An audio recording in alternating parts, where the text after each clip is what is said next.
Let's give our praises to the Most High, whose true name in the ancient Hebrew is Yahweh, in the name of his only begotten Son, whose true name in the ancient Hebrew is Yahweh Shai, and the Holy Spirit, which in the ancient Hebrew is the Rakak Wadash. Double honors to the elders of GMS who taught us his truth by the Holy Spirit. Honors to the brothers risking their life and freedom to push the gospel. Peace and blessings to the elect, who would be the so-called Negroes, Latinos, and Native Americans who make up the lost 12 tribes of Israel. According to scripture and according to prophecy, the elect would be 1/3 of the Israelites who in the last days will return back to Yahweh Bahashem, Yahweh Shai, to receive salvation, while the 2/3 of Israel who don't turn back to the Most High in time be destroyed with America. So we back with another lesson through the mercy of Yahweh Bahashem Yahweh Shah. And I think I'm going to title this lesson, Charlie Kirk was just a warning shot for things to come. Again, Charlie Kirk was just a warning shot for things to come. And everybody's familiar with the story. The guy Charlie Kirk that got assassinated um, out there at that university in Utah. You know, he was a Trump supporter, a Republican, a conservative, all that. But, you know, whether that was staged or not, you know, whether he actually died or faked his death or not, that's all beyond the point. But the point of this lesson, him being assassinated, you know, on stage in front of everybody, was a warning shot for things to come. A warning to those who would dare to speak against Israel, to speak against the New World Order, etc. It was a warning shot for all of that because that's what it's going to come down to. That's why they're cracking down on free speech. That's why they starting to punish people more and more for criticizing Israel. That's why Trump want to punish those who speak against him, and that's why they want to punish those who speak against the New World Order. That's why they censor the internet, etc., etc. Again, all that is a warning shot for things to come. So those who do speak against Trump, those who do criticize Israel, that's eventually what it's going to come down to. They're going to start executing, unaliving people who speak against Israel, who speak against Trump, the New World Order, etc. Now I got a quick video of the actual event just to show how serious this is. You know, these lessons that we do, exposing all of this stuff, speaking against these agendas, speaking against these people, exposing what they do, it ain't no light thing. So we're going to show this video and then we're going to get into the rest of the lesson. Do you know how many mass shootings there have been in America in the last 10 years? Counting or not counting gang violence? Great. That was it. So yeah, that's what they willing to do to those who speak against Israel and speak against their New World Order. They willing to assassinate you in public. So, and we're going to explain what probably actually happened and why this guy Charlie Kirk was unalived. It got nothing to do with Democrats and liberals. Got nothing to do with those who hate Charlie Kirk or got a personal beef with him. Just so happened what he did a week, a few days before he got unalived, he was speaking against Israel and exposing information. Nothing that we haven't heard before already, but he was speaking against them. So check out this video. So if you had a daughter, This clip of Charlie Kirk talking about Bibi Netanyahu in Israel proves Candace Owens was right. But let's see what this guy Charlie Kirk said that got him assassinated on stage. For now, I want you to just listen to this clip of Charlie Kirk talking about Bibi Netanyahu and Israel on the Patrick Bet podcast. Take a listen. So I've been to Israel many times. The whole country's a fortress. When I first heard this story, I still have the same gut instinct that I did initially. I find this very hard to believe. I've been to that Gaza border. You cannot go 10 feet without running into a 19-year-old with an AR-15 or an automatic machine gun that's an IDF soldier, right? The whole country is surveilled. And so let me just kind of go through this. We don't talk about Israeli politics very often, and most Americans don't know this. The last 9 months, Israel is on the brink of civil war. It's not an exaggeration. He said that the last 9 months, Israel has been on the brink of civil war, which is they already been at a civil war. Between Hamas, the Palestinians, and the IDF, because they share the same country. But keep in mind, he said they've been at a civil war. This judicial stuff, there were hundreds of thousands of Israelis taking to the streets because Bibi Netanyahu is basically redefining the Israeli constitution. That's not an exaggeration, right? He said the judicial branch has too much power. There were protests planned this week against Netanyahu, where they anticipated tens of thousands of people to take to the streets. That's all gone, Patrick. Netanyahu now has an emergency government and a mandate to lead. I'm not willing to go so far that saying that Netanyahu knew or there was intelligence here, but I think some questions need to be asked. Was there a stand down order? So now he's in question about Netanyahu, the policies, what they're doing. He's in question about it. There a stand down order? 6 hours? I don't believe it. Israel's the size of New Jersey. When I took a helicopter ride from Jerusalem to the Gaza border, it's 45 minutes. Say he doesn't believe it, telling you, everything that Netanyahu says or things he do, he questions and he doesn't believe everything. 6 hours. They're live streaming the killing of Jews. Did somebody in the government say stand down? That is a legitimate, non-conspiracy question. The whole country is the IDF. The whole country is. Yeah. And you're trying to tell me that they're going to concerts and kibbutzes and schools and by reports 6 hours. Let's say it's 3 hours. And by the way, I'm actually very pro-Israel. So let me be so I'm not exactly. Well, I think we all are. No, I just want to make sure my position is clear here. See, he said he's very pro-Israel. Man, he's not against Israel, but there's things concerning Netanyahu, the things that he's doing, things that the Israeli military is doing, that he questions, the things that they say he doesn't believe. For example, these Israelis that's so-called being killed and assassinated. He's pretty much saying, the IDF, which is the Israeli Defense Force, saying, they run the whole country.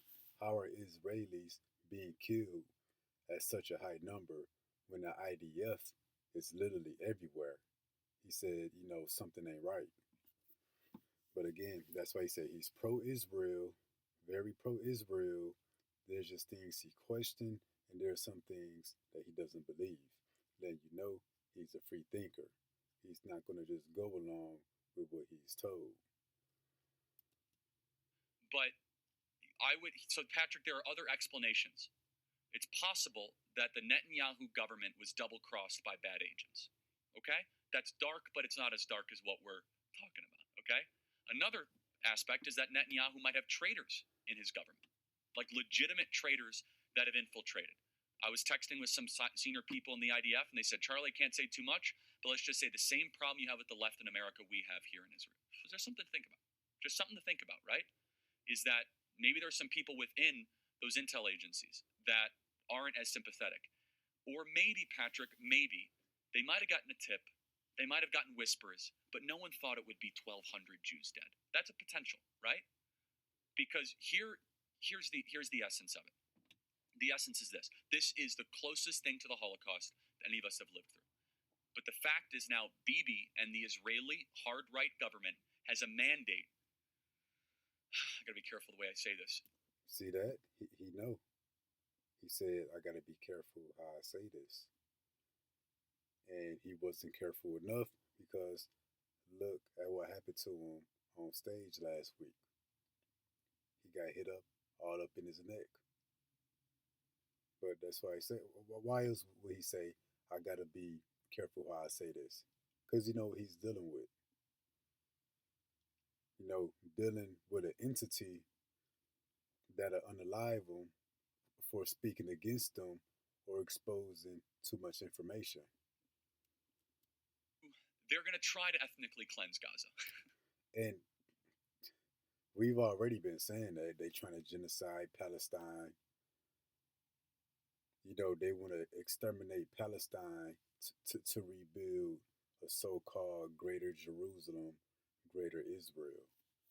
Pretty much turning it into a smart country. We've already been saying that. So he ain't saying nothing that hasn't already been said. Let's take that back. And this is like a few days leading up to his death. 100 Jews dead. That's a potential, right? Because here's the essence of it. The essence is this. This is the closest thing to the Holocaust that any of us have lived through. But the fact is now Bibi and the Israeli hard right government has a mandate. I gotta be careful the way I say this. They're gonna try to ethnically cleanse Gaza. I mean I don't use that term lightly. Okay, they're talking about basically removing 2.5 million people from there. Okay, and removing 2.5 million people, meaning they plan on unaliving, exterminating, murdering all of the remaining Palestinians left in Gaza. So, other people have been saying this information, but why Charlie? Why did he have to go? Well, to understand that, when we come to the book of Ecclesiasticus, also known as Sirach 13 and 23, it says, when a rich man speaketh, every man holdeth his tongue. And look what he saith, and extol it to the clouds. So a rich man, Charlie would be the rich man. Doesn't mean he's rich like Elon Musk or got billions of dollars or hundreds of millions, but rich can go into wealthy. It can go to somebody who has a high-ranking status in society. They have some kind of political or social influence. He's well known. It can go into famous. And Charlie Kirk is, party guest. He's kind of wealthy, kind of famous. Definitely has political and social power and influence. People say, he was one of the main reasons Trump got elected. So he would be the rich man here. And when the rich man speak of, everybody holding his tongue, meaning what? Everybody's all ears. Everybody gonna listen because this guy is rich. He's wealthy. He's famous. He's doing something right, so we should listen to him. This guy is smart. He knows something because it's Charlie Kirk. Look at him. That's what it means. Every man holdeth his tongue, and look what he saith, they extol it to the clouds. Meaning they hold his words in high regard. People value his opinions, his thoughts, the words that he speak, compared to a poor man. But if the poor man speak, don't mean poor in terms of money, but somebody of no political, no social influence, low ranking in society, no power. They say, what fellow is this? Like, what is he talking about? Somebody like me. What would I know? I'm not poor. I'm not famous. I'm not wealthy. Surely I don't know nothing. What fellow is this? And if he stumble, they will help to overthrow him. But the point is, if Charlie Kirk is going to expose the Israeli government and Netanyahu, their plans for the Palestinians, how they want to genocide the rest of them, to make a futuristic Israel that he doesn't agree or believe what Netanyahu and the Israeli government is doing, If he doesn't believe it and speak on it, other people may pay more attention to it. Because Netanyahu in Israel, they say one thing, but if this guy Charlie Kirk, and it's evident that people love this guy. But if this guy who's loved by many is going to speak against the Israeli government and Netanyahu, he may turn the hearts of the people away from Israel and away from Netanyahu and what they're doing over there. More people will be in question. So that's why, although he hasn't said nothing that none of us have already said or already know, he's the rich man in his precept. And they had to silence him because our following, 10, 50 people, 100 people, a couple thousand people may follow us, those who teach. But how many millions and tens of millions possibly follow him? So that's why they had to silence him. He could have been a threat if he said too much or let too much information out. And he already hinted that he knows more, which is why he said, I better watch how I say this. So that's why he had to go, although he hasn't, said anything that hasn't already been said by other people. But let's continue with this video. They have a mandate to go seek justice and revenge. They do. This idea that they need to have a truce or a peace treaty, that's morally crap after you see women and children be burned alive and dragged to the streets. But there are some serious questions here, Patrick. And let me tell. And what he's saying, without saying it, is that, when the war started, what was it, October 7th, a couple years back, when they was burning women, people getting dragged out of their homes, he's pretty much saying it was an inside job. Because how is it the Israeli Defense Force is all over the whole damn country? Because Israel as a country is not that big. How's the military everywhere, but you got all these Israeli hostages? You got all these Israeli people that's coming up missing or dead, pretty much saying it's an inside job without saying it.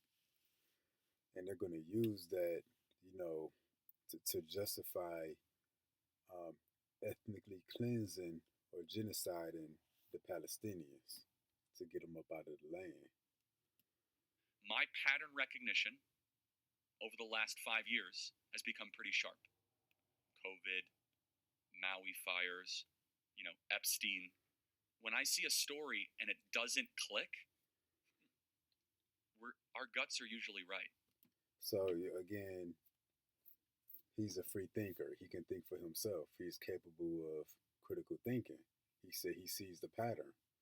The COVID-19, the Maui fires, which you had similar fires here in the Americas. He said he sees the pattern and he had that gut feeling. And he said usually that gut feeling is right. Now we exposed all of that. The COVID, the Maui fires, whatever else he stated. We went into all that, what it's about.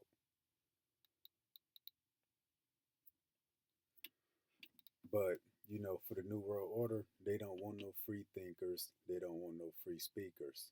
They don't want somebody that's capable of thinking critically, that's going to question them or the process. Like Trump, he's going along with the get along. But this guy, Charlie Kirk, wasn't. That's why he was in question about Netanyahu in the IDF. Now he's pretty much saying that he's in question about the COVID pandemic, the fires in Hawaii. Pretty much he's in question about the New World Order because that's what it's all about. After listening to this video, it's clear that Charlie Kirk was quite. Let's get them last few seconds before we continue. After you see women and children be burned alive and dragged to the streets. Recognition over the last 5 years has become pretty sharp. COVID, Maui fires, Epstein.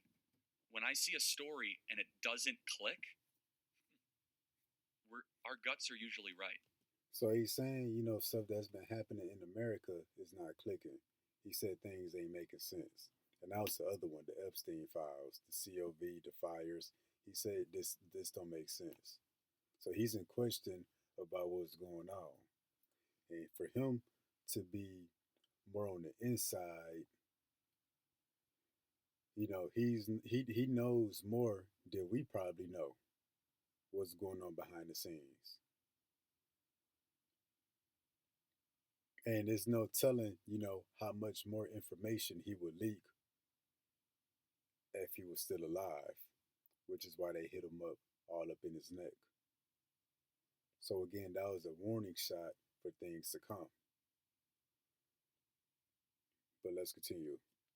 After listening to this video, it's clear that Charlie Kirk was questioning some of the decisions and actions of Bibi Netanyahu and the Israeli government. He repeatedly emphasized that he is pro-Israel, but that does not mean he blindly supported every move of the government. He raised serious questions about intelligence failures, possible stand-down orders, and the presence of potential traitors or bad actors within Israel's own agencies.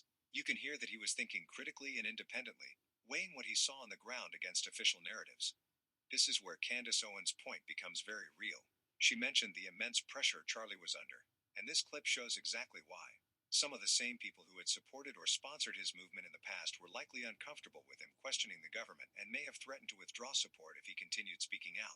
That's a very real dynamic for public figures. Speaking the truth, even carefully and respectfully, can come with enormous risks when powerful interests feel challenged. Charlie was in a difficult position, trying to navigate his support for Israel while also confronting troubling realities that he couldn't ignore. He was asking questions, pointing out contradictions, and highlighting moral concerns. That's courage, and it also explains why Candace Owens was right to draw attention. So this explains why they assassinated him. So we gonna get now some precepts. We gonna get the book of Revelation, chapter 13 and 4. And they worship the dragon, which was the Roman Empire back then, who is America today. America, Europe, NATO. And they worship the beast, saying, who is like unto the beast, who is able to make war with them. So who's able to make war with NATO, which consists of America, the United States, and the European Union? Who's able to make war with him? That's always been a consensus. Who can make war with America? Who can make war with Europe? They got Article 5. So attacking one NATO country is like attacking all 39, all 40 of them. Nuclear weapons, military bases all over the world. Who can make war with him? Who can make war with the beast? Not only for the longest of time, the other countries could not make war with the beast, but even its own people couldn't make war with the beast. So if people, work for the government, the FBI, they worked in politics and they chose to go against America, they had a change of heart and decided to be a whistleblower and expose certain information, even they would be killed. So again, who is able to make war with him? Who can make war with the beast? They even kill their own if you turn against them. So, and that's what Charlie Kirk did. Rather, it was unintentional on his part. He wasn't trying to make war with the beast, but he did when he spoke against them. When he started to leak certain information, said he questioned or didn't believe certain things that Israel was doing. And for the record, Israel is not a part of the beast, but America will spend every dollar that it has. It will use the full force of its military for Israel. So all of the benefits that you know that the NATO members have, Israel has all of those same benefits, if not more. So this beast is not speaking about Israel, but you can include Israel in this. It wouldn't be going off. So who's able to make war with the beast? America. Who's able to make war with Israel? Now, this doesn't mean just going to war with America, NATO, or Israel with a military force. This includes even if you speak against them, even if you try to expose information, if you don't go along with the get along. In a way, that's going to war with the beast. And again, unintentionally, that's what Charlie Kirk did. He made war with the beast. Now let's show why. So, who is able to make war with him? This phrase, make war. Let's look at this in the Greek.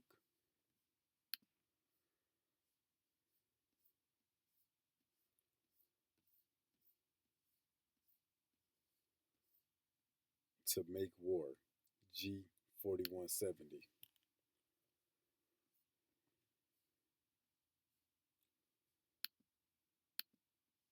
It says to war, to carry on war, to fight. And you can fight with words. It don't always have to be with weapons.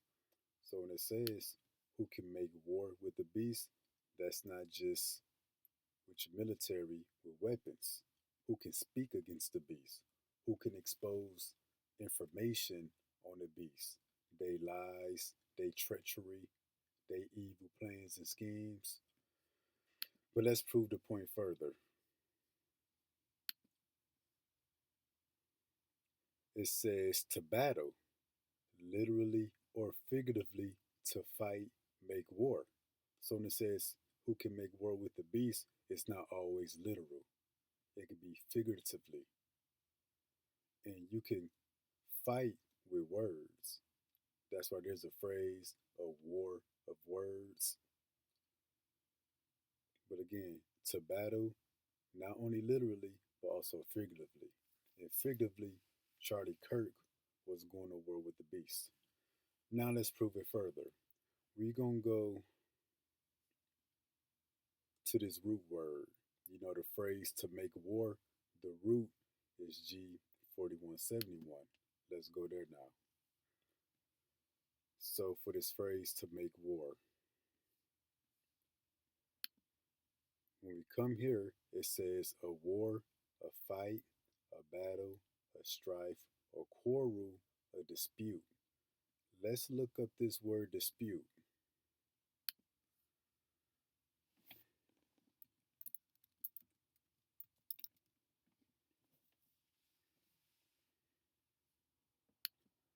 This word dispute, a disagreement, an argument, or a debate. So when the scriptures say who is able to make war with the beast, not only by your military or with your weapons, but who is able to be at disagreement with the beast? Who's able to make an argument with the beast? Who's able to debate or to question the beast? And that's what Charlie Kirk did. And directly and intentionally, he made war with the beast when he started to question certain things, didn't believe certain things, started speaking on these certain things, exposing these things. But that's why he said, he stands with Israel, but certain things don't click.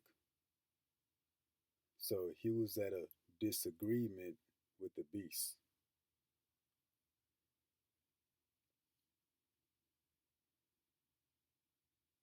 Now let's see what else this says. Question whether a statement or alleged fact is true or valid. He says certain things like the COV, the Maui fires, the Epstein list. He said those didn't click. And he said, all these Israelis that's coming up dead in Israel, yet the Israeli military force is literally all over the damn country. He said that didn't make sense. He said there has to be traitors, people doing backdoor deals. Did Netanyahu tell the IDF to stand down Did he allow those Israeli people to get taken hostage, for other malicious purposes? And this is all part of that word dispute, which is the root word to make war. So war, again, don't always have to be with weapon. There could be a war with words. And another word that popped up for this word war would be dispute. Now let's see what else it says.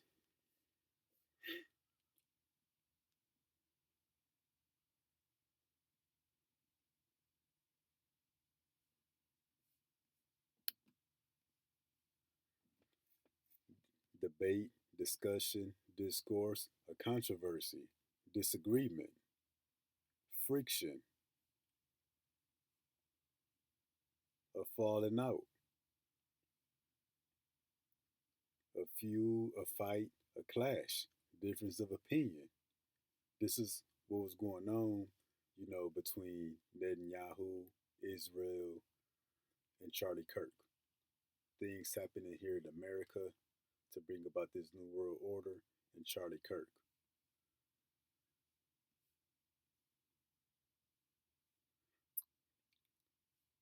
So back to Revelation 13:4. Who's able to make war with him? Who's able to make war with the beast? Nobody. And the beast will put down their own people. But to further prove that you can go to war with words, you can have a dispute, a disagreement, or argument, that's a form of war.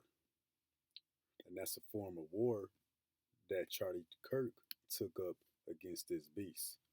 Because when you speak against Israel, when you question Israel, you're speaking against America, who's backing Israel.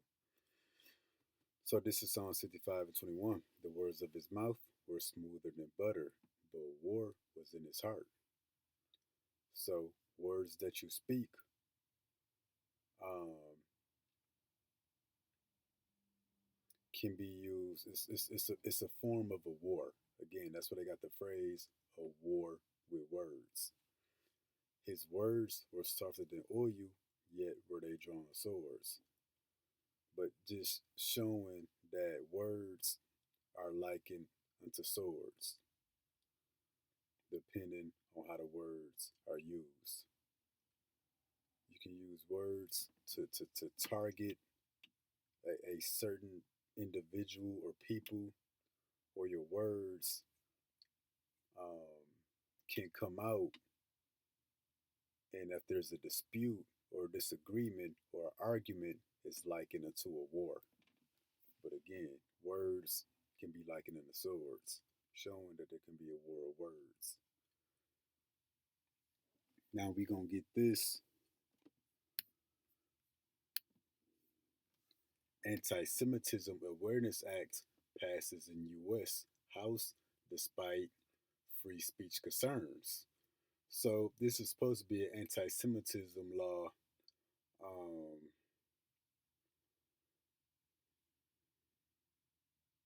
that was passed here in America. So pretty much anti-Semitism, speaking against the Jews, speaking against the Israelis, etc. Now let's get this right here. The House bill requires the U.S. Department of Education to use the International Holocaust Remembrance Alliance's definition of anti Semitism as a standard. So let's see their standard of the definition of anti Semitism. Anti Semitism is a certain perception of Jews, the Israelis, which may be expressed as hatred toward Jews. So, with Charlie Kirk was saying that Netanyahu may have told the IDF to stand down, let these people get abducted, kidnapped, burned alive, or maybe there's some traitors in the Israeli government. There's things that he questions, exposing that they want to ethnically cleanse um, Palestine, which is part of Israel, that they want to remove, meaning unalive, the remaining 2.5 million people, saying things like that, it would spread, express hatred toward the Jews, towards Netanyahu, towards the IDF, towards what the Israelis are doing. And hatred towards them has already been expressed here in America way before Charlie Kirk started talking about it.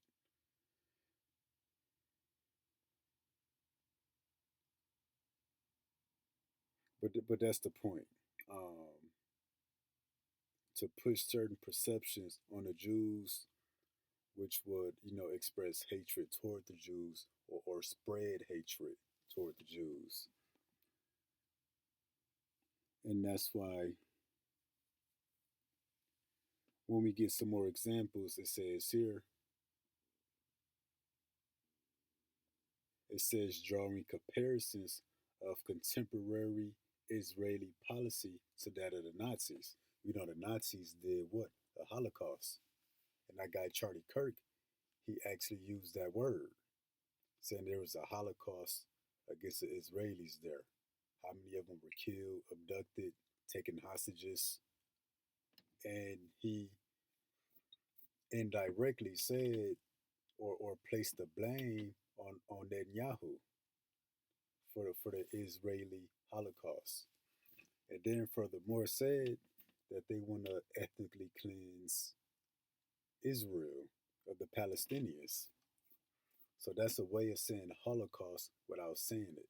That's a way of comparing Netanyahu and the IDF to that of Hitler and the Nazis without saying it that way. So again, drawing comparisons of contemporary Israeli policy to that of the Jews. It says holding Jews collectively responsible for actions of the state of Israel. And he has said too um, that Israel is on the verge of a civil war. And he's placing the blame on Netanyahu without saying it. He's placing the blame on him. That's why I said possibly there's some traitors, some secret agents at work. So the state of Israel being at a war, civil war, Gaza being destroyed, starving families and children, all those people being displaced, Gaza being destroyed. You can't hold the Jews responsible for that. And that's what the guy Charlie Kirk was doing. So, again, showing that criticism towards Israel is not going to be taken lightly.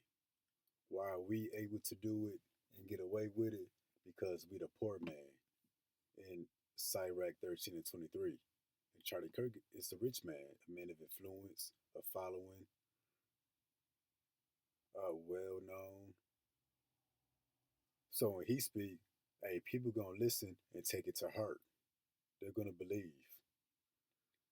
So that's the difference when we criticize Israel versus when he criticizes it. They're gonna unalive him. They're gonna let us slide for now. But them unaliving him, showing how far they willing to go for those who criticize Israel or speak against the New World Order. Now, we're going to get this in the book of also Ecclesiasticus, also known as Sirach. It's going to get chapter 14, verse 5. He that is evil to himself, to whom will he be good? He shall not take pleasure in his goods. So if they willing to unalive one of their own, what are they willing to do to us, so-called Negroes, Latinos, Native Americans? Us that got this truth. Us that's also exposing the same information that Charlie Kirk has exposed. We exposing the same information, if not more. So if they did that to him, what they willing to do to us? And that's why I showed the little video at the beginning. If they wanted to hit him up in his neck on stage, broad daylight, in public, with all them cameras rolling, what are they gonna do to us eventually? because we going to war with this beast too. See, Charlie Kirk did it unintentionally. He wasn't trying to speak too much or against them. That's why he said, "Let me be careful how I say this." That's why he said, for the record, I stand with Israel, but let me be careful how I say this. Us over here, we telling you we against Israel, we against Trump, we against America, we against everybody, etc. So if we say bold things like this, Charlie Kirk was just a warning shot, of what they going to attempt to do to us. That was a small warning shot for things to come. Again, he that is evil to himself, to whom will he be good? They wanted to unalive one of their own in broad daylight, on public, on the stage. What you think these devils ready to do to us? Expect nothing less of an assassination, a public execution, a shameful execution in front of many, televised. Expect nothing less. Because ultimately, when they come with that microchip, or they want to put us to death for having the testimony of Yahweh Shai, it's not going to be us in an undisclosed location, underground somewhere, with the guillotine. No, the guillotine is going to be at a football stadium. It's going to be somewhere in public where many, many people will be watching. Charlie Kirk, they made an example out of him. They're going to try to make examples out of us next. So, showing how far they wanted to go with criticizing Israel, I got a little short video. And I don't even have to play it. You can just read it. A bill has been introduced in Congress that will allow Marco Rubio to revoke the passport of U.S. citizens if they criticize Israel. See that? Congressman Brian Mast is introducing a bill that could potentially be used to deny U.S. citizens right to travel for criticism of Israel, but showing they're cracking down on the criticism. They cracking down on the criticism of Israel. They doing these little policies and right now to take away your citizenship, punish you for free speech. But what they really want to get at eventually is straight up unaliving you, executing you, giving you the death penalty for criticizing Israel. And that's what Charlie Kirk got. That was a public execution. He got the death penalty. They gonna bring all that same energy toward us that got this truth. And that's why when you get Revelation 13, it says who's able to make war with the beast. But when you come down here to verse 11, and I beheld another beast coming out of the earth. He had two horns like a lamb and spake as a dragon. This is America. The two horns, or the two powers, represent the Republicans and the Democrats. And the lamb represents him being for the people, being humble. How they say a wolf in sheep's clothing. This is a dragon in sheep's clothing. That's why it said like a lamb, but spake as a dragon. Now, what does that mean? Well, draconian. What's a draconian law?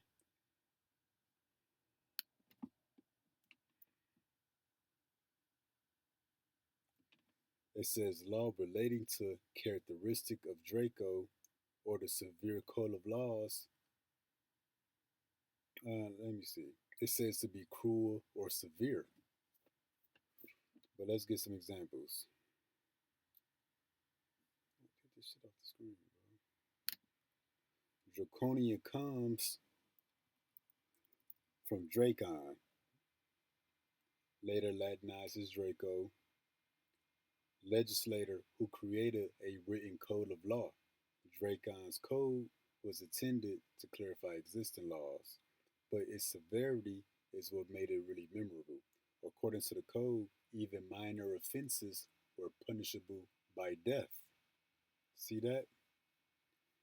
So, minor offenses, such as speaking or criticizing the Jews, punishable by death. What Charlie Kirk do? He didn't even fully criticize them. He said he questioned certain things that he's being told, and in a little bit exposed some information. Said a little too much. Punishable by death. So that's Esau the white man speaking as a dragon. Because eventually they're going to straight up pass the law. Those who speak against Israel, speak against the Jews, likely to be executed or threw in prison for life. Something extreme. But that's him speaking as a dragon. You know, even minor offenses, you get the harshest of consequences. And that's what Charlie Kirk went through. So Charlie Kirk was a warning shot for things to come. Expect all of that, nothing less but more when it comes to us who got this truth. So public executions, assassination attempts, expect all of that. So Lord willing, that was informative, edifying. Till next time, Shalom.